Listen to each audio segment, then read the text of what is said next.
So viel zu den Blatt und Blattsprech. Jetzt habe ich im Anschluss auch wieder von Frans Franzen ein Gedicht, das heißt einfach mal Frühjahr. Er drückt noch Frühjahr überall. Nu war de 1000 Jahre Schöppe.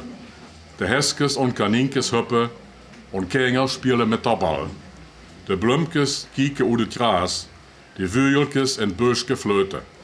Os Mam schrubbt Ömmerer und Töte und jedes Exke Fensterglas. De Sonn schint nu all richtig warm und hei und da sind sie an Jete und wirke wöhle dat ze schwete. Verfreut größt jeder, riek und arm. Se hand jetzt allwer neue Mot, auf Wirker, Lehrer, auf Pastürke, der Rentner sitte ob et Mürke, all ohne Mantel, ohne Hut. Et Lerve krit nur wer Pock an und alle Hatter werde freier. De Krötschkes springen in der Weiher, wer freit kann jaue Küske han.